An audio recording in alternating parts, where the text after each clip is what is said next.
අන්න බඩු ටික නෙල්ල තියනවා බඩු. මේ මොකද්ද අම්මේ? හරි මන් දන්නවා පොලිසියට ආව කියලා බඩු ටික මු වතුර ඇතුළට කෑල්ල දාලා අරන් ඇවිල්ලා තියෙන්නේ සුපිරි බං මෙයාට ඉතලයි ඔලේ තින්නේ නැත්තම් මේව දාන්න ඉතයිද මම බෝතලයක් නැතුව. මේ කෑල්ල පැක් කරලා වතුර යට ඇත්තේ ඇරලා හලපන්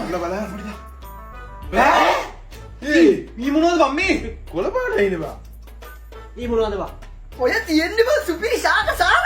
කොලකට නම් ඊ විසි සාදල්ලාද ගොටුකොල සහ වැල් පෙනෙල ශාක සාර. කොහොමද?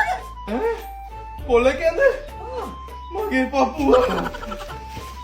very good. very nice යතයි බේසික අපේ හීනේ ඉවරයි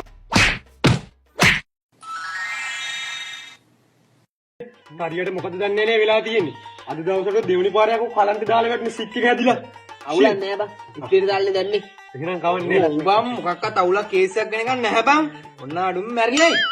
බල්ලෙන්නේ කොතෝ ඉස්සෙල්ලා ඕ එනවා. ඇයි බං මට ගැහුවේ? ගැහුවා කියන්නේ බල්ලෝ ගහක් පති මම බොඳ කරලා තෝවක් ගහන්නේ බල්ලෝ වටින්නේ මරන්න ඉතින් බං උඹලා ඉන්නේ ශාක සාරනේ. යකෝ මේ හැම එකම ඔබ කැඳනන්ගේ පස්සෙන් යන හින්දා බං.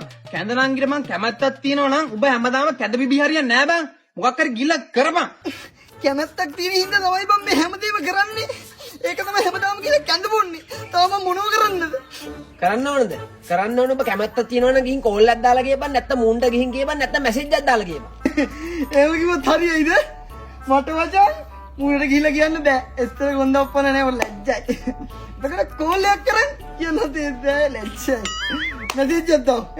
මැසේජ් එකක් දාන්න. උඹ දාපන් ඒකට මැසේජ් එකක් හද පප්පු කැළඹිලා අඬාගෙන උඹ ළඟට ඇවිල්ලා ආදරේ කියන විදියට